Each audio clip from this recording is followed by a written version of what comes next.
I was a joke in my own family. They never truly saw me as part of the lavish world they had built. I was invisible among those who considered themselves the center of the universe. But tonight, they pushed me to my breaking point. The cheap coupon lay in my hand, its faded print a blatant mockery. $25 off your next purchase at Bargain Mart. That was my 32nd birthday gift. Amidst the glittering chandeliers and overpriced champagne, my family burst into laughter and applause as if they had done something kind. "Oh, Isabella, don't make that face." Andrew, my brother, chuckled, swirling his whiskey glass, his eyes gleaming with smug amusement. "We just thought you could use a little help. After all, you do need that coupon, don't you?" "Need?" I scoffed. They knew nothing about me. They thought I was struggling, scraping by at some mediocre job, living in some cheap apartment. They had no clue about my real life. My mother, Evelyn Carter, nodded with her usual tight-lipped smile, the kind she used to dismiss anything unworthy of her attention. "Be practical, Isabella. You're always pinching pennies, so I figured you'd appreciate the gift. It's actually useful." Beside her, my father, Richard Carter, remained glued to his phone. One hand ran the largest real estate empire in the state.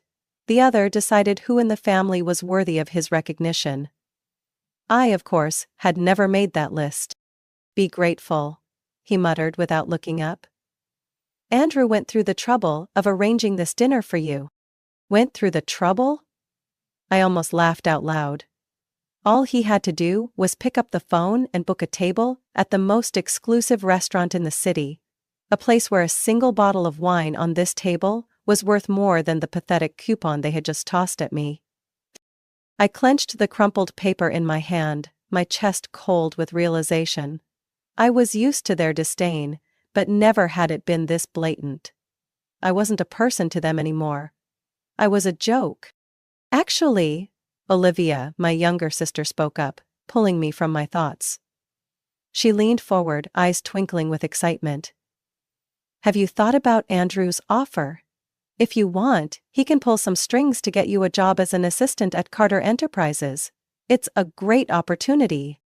"A great opportunity?" I nearly choked on my drink. They were offering me?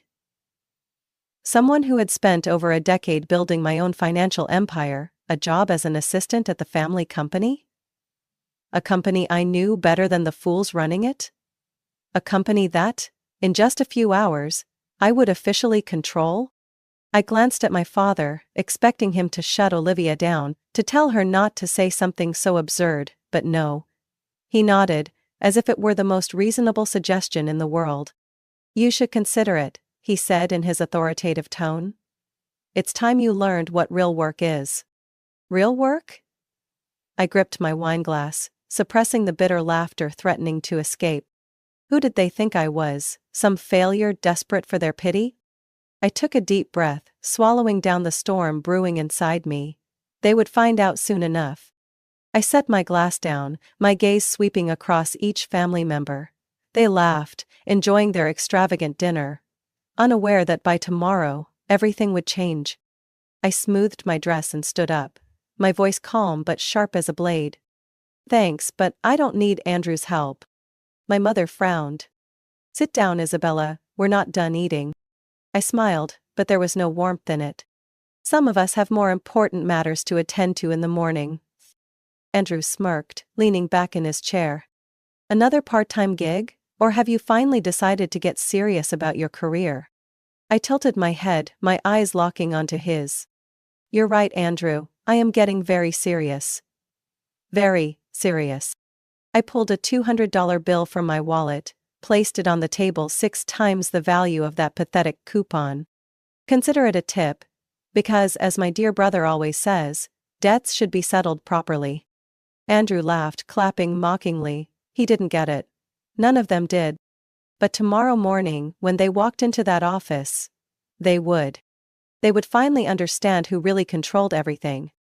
I turned and walked away, leaving my family behind. Still laughing. Still oblivious to the fact that they were about to lose everything. I stepped out of the restaurant without looking back. The cold wind swept through my hair, but I didn't feel the chill. My fingers tightened around the phone in my coat pocket, my heart pounding. Not with anger, but with anticipation. Finally, after all these years, my plan was about to be complete. The black SUV pulled up right on time, the door swung open and Jacob sat inside, his gaze as sharp as ever. "Everything is ready," he said the moment I shut the door. I nodded, taking a deep breath. "Have the shareholders been notified?" Jacob smirked slightly. "The announcement goes live at 6 a.m. By the time Andrew wakes up, he'll realize he's no longer vice president." I couldn't suppress my smile. Andrew Carter, the arrogant fool who always saw himself as a financial genius, but was nothing more than a leech, living off the Carter name. He had no idea that the empire he was so proud of had been in my hands for a long time. I walked away from the Carter family 10 years ago, after my father pushed me out of the company. Back then, I had nothing but determination. I worked tirelessly at a small, unknown investment firm. I saved every dollar, investing in projects my family wouldn't even glance at. They thought I was struggling, barely getting by. In reality, I was quietly building my own empire. 5 years ago, I started acquiring shares of Carter Enterprises, bit by bit, through a web of subsidiaries and anonymous investment funds. 3 months ago, I became the majority shareholder. And tomorrow morning, the world would know. The SUV glided through the bustling streets of New York. I leaned back against the seat, closing my eyes, but my mind refused to rest. Jacob glanced at me through the rearview mirror. "Are you sure you don't want to wait until the board meeting to announce it? That way you could control their reactions better." I opened my eyes, staring out the window. "No. I want them to wake up and be blindsided. I want Andrew to walk into that office, feeling as confident as ever, only to realize he's lost everything." Jacob let out a quiet chuckle. "Rudolph." I shrugged. "I'm just giving them back what they gave me." Jacob didn't say another word. When the car stopped in front of my penthouse, he handed me a folder. "These are the final terms appointing you as interim CEO. The moment you sign tomorrow morning, you'll have full control." I took the documents, flipping through the pages. One signature was all it would take to control the billion-dollar corporation my family had mocked me for thinking I'd never reach. I lifted my gaze, meeting Jacob's eyes. "Good work. Now go get some rest, tomorrow will be a long day." He nodded and left. I stood on my balcony, looking down at the city, glowing beneath me. Tomorrow morning, New York would wake up to a major shift. I took a sip of wine, smirking. "Let's see who the real failure is now, Andrew." I stepped into Carter Enterprises at exactly 8 a.m., my head held high. The entire office fell silent as I walked through. Employees who once knew me only as Andrew's poor little sister, now stared at me in confusion. I walked straight to the main conference room where an emergency board meeting had just been called. As I stepped inside, Andrew was slamming his hand against the table. "What the hell is this? Who authorized the stock sale? Who did this stupid thing?" I pulled out a chair, sat down and smiled. "Good morning, Andrew." He whipped around to face me, his face flushed red. "What the hell are you doing here?" Leisurely I pulled a stack of documents from my handbag and placed them on the table. "Today is a shareholder meeting, isn't it? And since I'm the majority shareholder, I figured I should be here." Andrew's face went pale. What did you just say?" I slid the documents toward him. "I now officially own 52% of Carter Enterprises. And that means—" I leaned forward, my voice slow and deliberate. "You are no longer the vice president." Silence blanketed the room. A board member slowly flipped through the documents. When he finally looked up, his voice trembled. She's right." Andrew stared at me, sheer horror flooding his eyes. I leaned back in my chair, crossed my arms, and flashed him a razor-sharp smile. "What was it you said, Andrew? Oh, right. Some of us could use a little financial assistance." His eyes darkened. "Isabella, don't do this." I smirked. "I already did." Andrew gasped, his hands trembling as they gripped the edge of the table. "You'll regret this." I tilted my head, locking my gaze onto him. You think I spent a decade planning this without preparing for your retaliation? Andrew had nothing left to say. I turned to the board, my voice firm. Let's begin the meeting. And just like that, the reign of Andrew Carter came to an end. I sat in the boardroom, watching as the color drained from Andrew's face, his mind slowly processing the fact that everything he once had was no longer his. Once, I had wished to stand here under different circumstances. I had hoped my father would see my potential, give me a chance, just one chance, to prove that I was not useless. But that moment had never come. I closed my eyes, memories of the past rushing back like a slow-motion reel. I stood in front of the gleaming glass doors of Carter Enterprises, my heart pounding in my chest. I had just graduated from the Wharton School with top honors in finance, one of the most prestigious programs in the country. My transcripts were flawless, my internship experience impressive, and my ambition undeniable. I stepped into my father's office, full of hope. "Dad, I want to work here," I said, my voice resolute. Richard Carter looked up from his desk, his cold gray eyes scanning me. "Here? Why?" I took a deep breath. "Because I have the skills. I'm not asking for a high position, I just want a chance to start. I'll take any job the company needs." My father let out a quiet chuckle, but there was no warmth in it. It was laced with disdain. "Isabella, you don't understand how the world works." He leaned back in his chair, arms crossed. "You don't belong in this company. Business isn't about grades or degrees. You wouldn't survive in this environment." I clenched my fists but kept my voice steady. "I can learn." "No." His voice was cold, unwavering. I bit my lip. "What about Andrew? He has no degree in finance, no experience, so why was he made vice president the moment he graduated?" My father looked at me as if I had just said something utterly foolish. "Because Andrew is the rightful heir to the company, he is a true Carter." I froze. Not?" He didn't answer. I glanced around the office. The place I had once dreamed of working. But at that moment, I realized the harsh truth. They had never intended to give me a chance.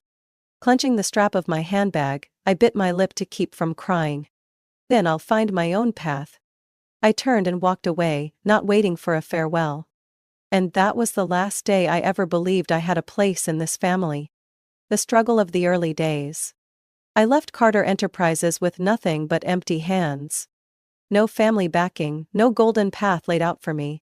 I applied to over 30 companies, but despite my stellar academic record, I had no connections. After dozens of rejections, I finally landed a minor position at a small investment firm, Taylor & Finch. My first job? Making coffee. I wasn't allowed near financial reports. No one saw me as an employee with potential. I was invisible. Just as I had been to my family. But I didn't give up. Every night I stayed at the office later than everyone else. I quietly observed how the investment analysts studied the market, how they made decisions, how they deciphered numbers on financial reports. 3 months later, I convinced my manager to give me a shot at a small project. 6 months later, I was promoted to financial analyst. 3 years later, I became one of the firm's top investment specialists. And all that time, I had been doing something no one knew about. I was investing? The silent moves. While Andrew and Olivia burned through money on luxury vacations, sports cars and mansions, I poured every cent into stocks. I didn't invest in big-name companies like everyone else. I hunted for potential small businesses poised for exponential growth. I built a secret portfolio, brick by brick, stock by stock. Every dollar I earned was reinvested. Not in designer handbags or extravagant dinners, but in power. It took 8 years, but I amassed a fortune beyond anything my family could imagine. And then, I made my move. The day I started buying out Carter Enterprises. I didn't buy shares directly. I used a web of small investment funds, shell companies, and transactions handled by people with no visible ties to me. I bought tiny portions of Carter Enterprises, slowly, discreetly. Everyone believed the Carter family still controlled the company. But the truth? I was the one holding the reins. I watched as Andrew sat frozen, unable to process the news of my takeover. He had no idea what had happened. But I did. Because I had spent an entire decade planning for this moment. The morning I took over. As I stepped into Carter Enterprises the next morning, I felt something unfamiliar. Not because the place was foreign, but because today, I was no longer an outsider. My footsteps echoed against the marble floors, and employees turned to watch me, their gazes filled with confusion and uncertainty. The large glass doors of the boardroom swung open forcefully, dragging a dead silence over the room. At the head of the conference table, Andrew Carter, the man who once sat in power, was hunched over his laptop screen, staring at it intently. He had undoubtedly read the announcement, he knew. But he still hadn't accepted the truth. I pulled out a chair, sat down slowly, exuding confidence. "Good morning, Andrew." His head snapped up, eyes blazing with fury, though he struggled to maintain his composure. You think you can do this?" I gave him a cold smile. "I don't think, Andrew." I did. The board members sat in silence, not daring to breathe too loudly. I placed a stack of documents on the table, my voice calm yet carrying an undeniable weight. According to the latest financial reports, Carter Enterprises has suffered losses for 3 consecutive quarters, especially in the Eastern Division. Coincidentally, the very division under your management. Andrew's hands clenched tightly on the table. "You're trying to pin this on me?" I tilted my head slightly, my gaze razor-sharp. "I don't have to try, Andrew, the numbers speak for themselves." A board member cleared his throat, eyes darting away. We need to discuss the company's financial situation." I nodded, not giving Andrew a chance to interrupt. "Discussion is a great idea. Let's talk about how Andrew managed to lose over $200 million in less than a year." The board murmured. Calmly, I pulled out a second set of documents and flipped to the key page. And not just that, according to the internal audit, Andrew has funneled more than $5 million from company funds into personal expenses.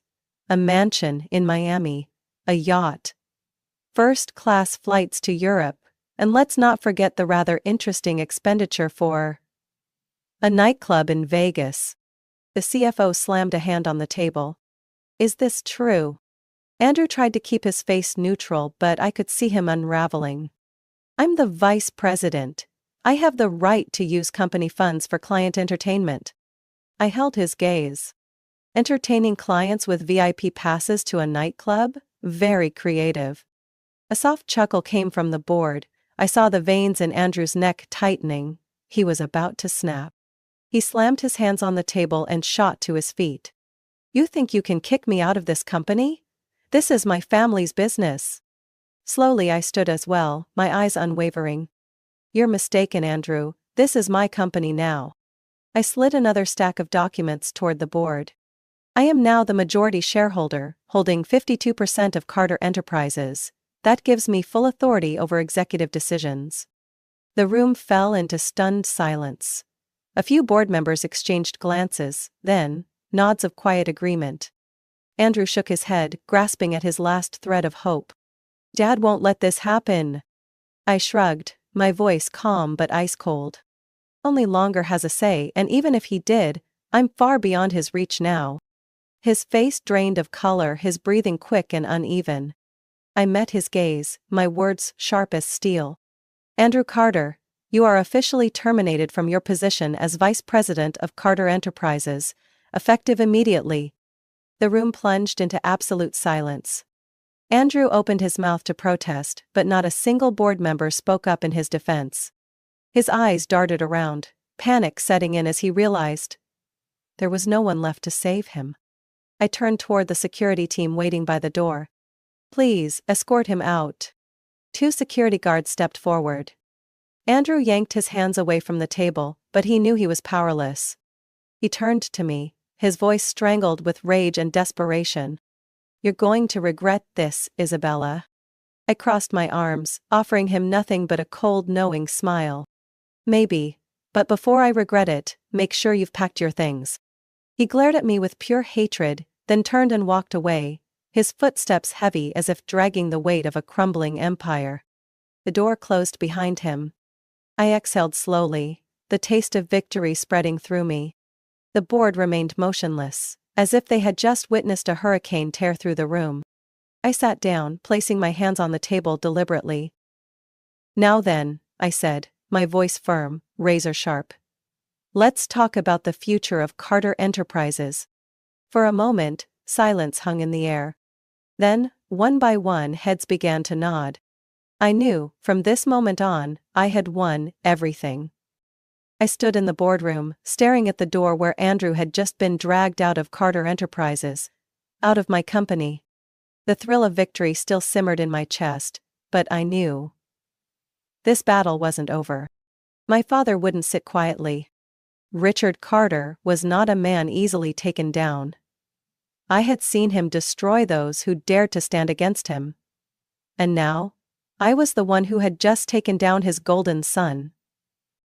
I turned to Jacob, who had been silently observing the meeting from start to finish. "How much time do we have?" Jacob smirked, his eyes sharp. "Not long, I just got word from the lawyers. Richard has officially filed a lawsuit." I let out a dry chuckle. I had been expecting this. "What are the charges?" Jacob pulled out a stack of documents and set them in front of me. "He's accusing you of insider trading, claiming you used privileged information to illegally acquire shares." I flipped through the pages, scanning the bold printed allegations that read like a declaration of war. I smirked. "He really thinks this will stop me?" Jacob crossed his arms, nodding slowly. "No, he doesn't think he can win. But winning isn't the point." I knew that. Richard's goal was to drag the case out, entangle me in years of legal battles, tarnish my reputation with the board, and create enough instability to turn shareholders against me. An old trick. The problem was, I had prepared for this. I closed the file and leaned back in my chair. "Amy doesn't know I'm already a step ahead." Jacob raised an eyebrow. "You mean dissolving Carter Holdings?" I nodded. "Exactly.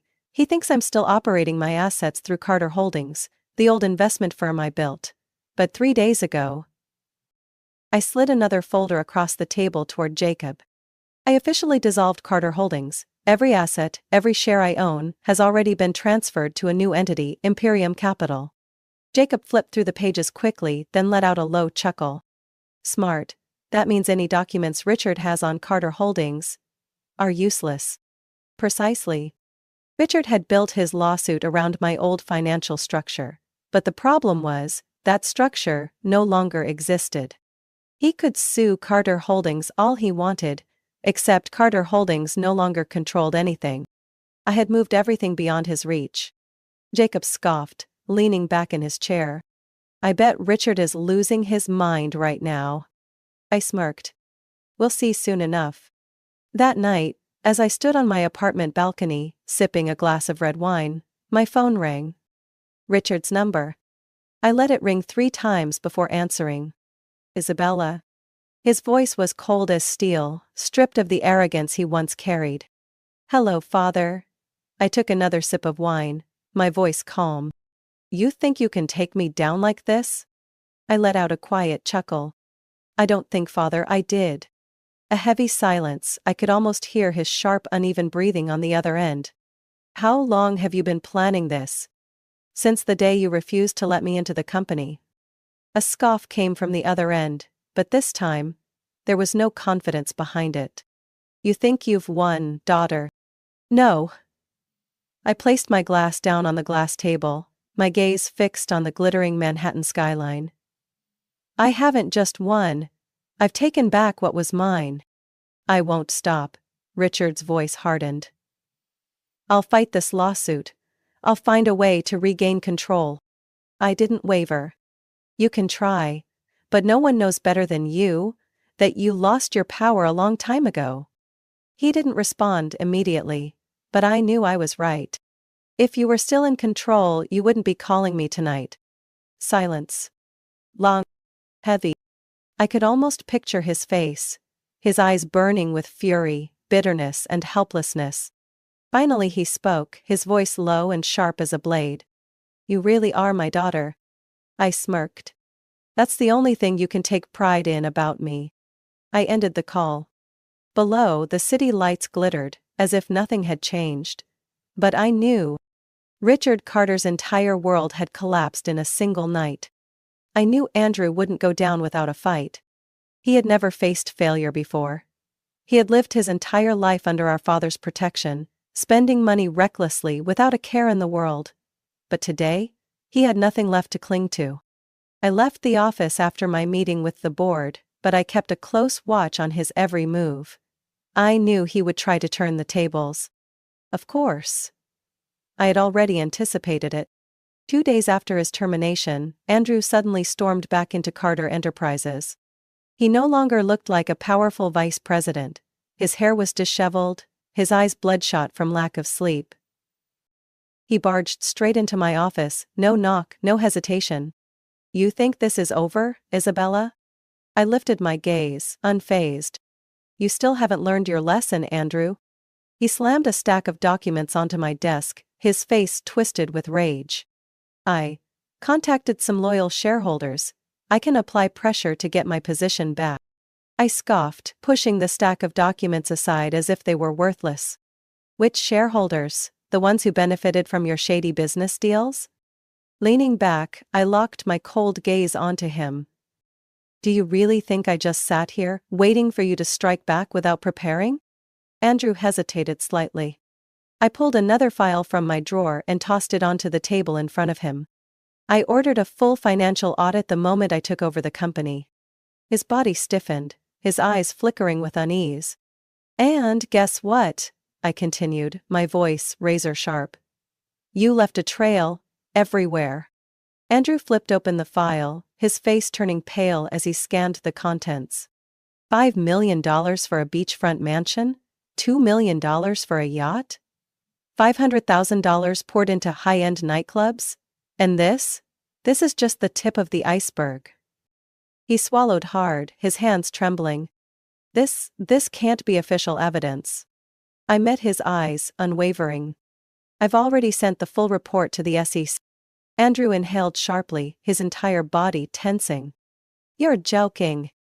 No, and under federal law, embezzlement of funds from a publicly traded company is a serious crime. The penalty? Anywhere from 5 to 20 years in prison. A bead of sweat rolled down his temple. I smiled. Calm, yet deadly. You've lost everything, Andrew.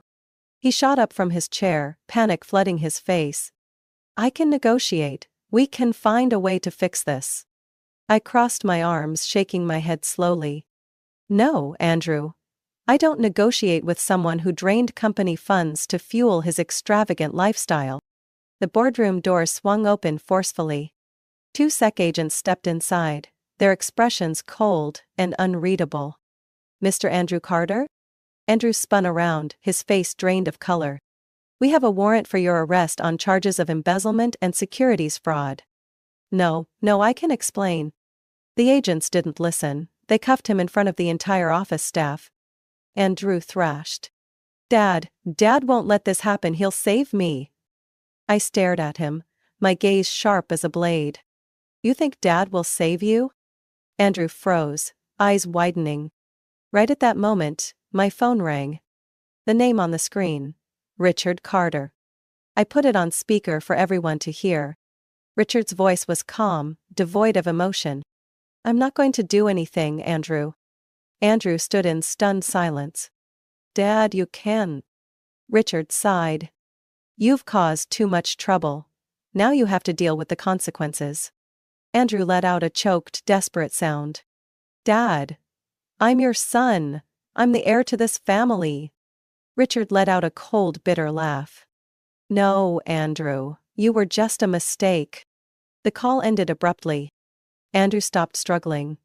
He stood there, handcuffed, betrayed by the very man he had worshipped his entire life.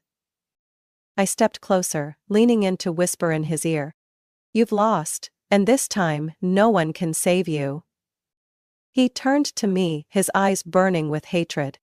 You'll pay for this, Isabella. I simply shrugged. Good luck in prison, Andrew.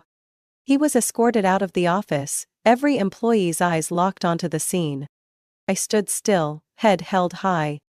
Andrew had built his entire life on wealth, power, and our father's protection. But today, he lost everything. And me? I was still standing, untouchable. The boardroom remained frozen in shock. Andrew Carter, the so-called rightful heir of this company, had just been let out in handcuffs, with no one left to save him. I stood in the center of the room, absorbing the tense atmosphere. Some board members darted nervous glances at me, while others hastily flipped through the documents on the table, searching for an escape route. But there was none.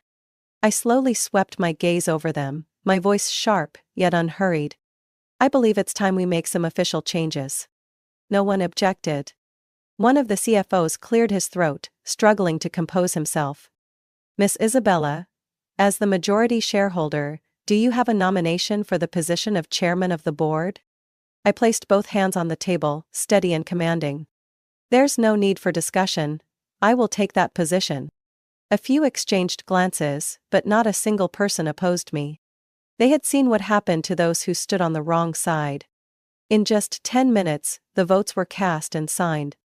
I was officially named chairwoman of Carter Enterprises. At last, this company was entirely mine. As I left the boardroom, my phone buzzed in my pocket.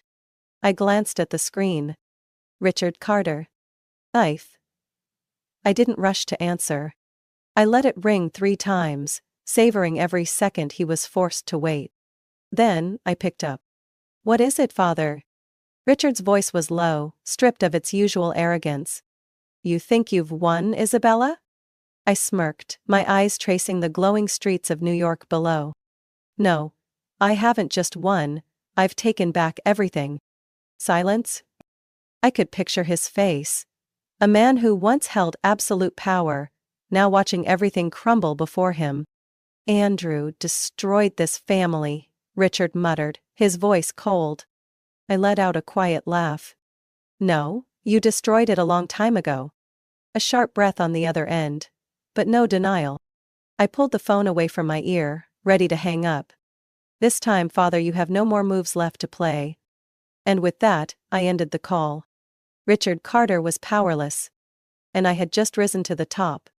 That night I returned to my penthouse, a place no one in my family had ever set foot in. It sat on the 70th floor of a towering skyscraper, overlooking the entire city. Every piece of furniture was flawless. Just like every detail of my decade-long plan. Jacob was already there, 2 glasses of champagne waiting on the table.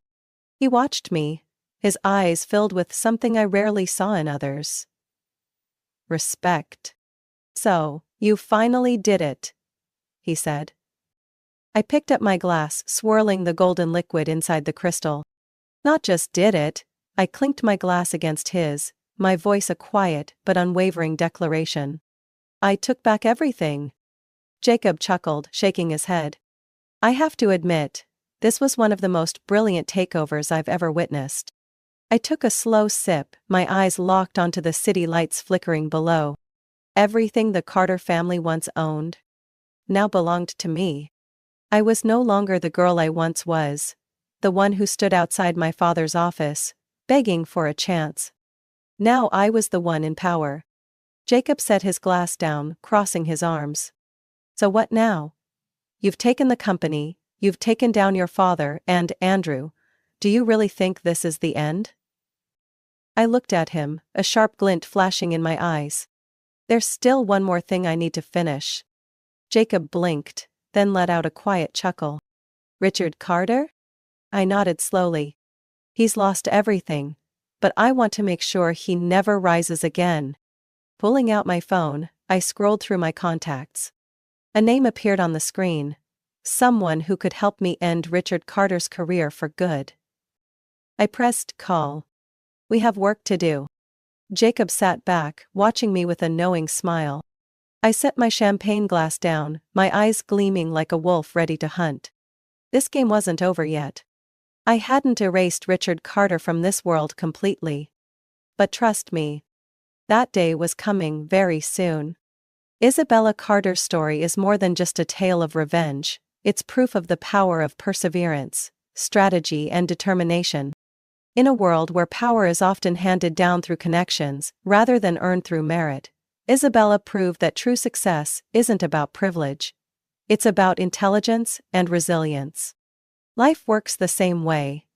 You may be underestimated, cast aside, or even betrayed. But if you learn to seize opportunities, calculate every move, and refuse to give up, the day you win will come. And when it does, no one will be able to stop you. What do you think about Isabella Carter's story? Has she truly won, or are there still challenges ahead? Share your thoughts, and don't forget to follow the channel for more stories on life, family, and the hard-earned lessons that come from the most complicated relationships.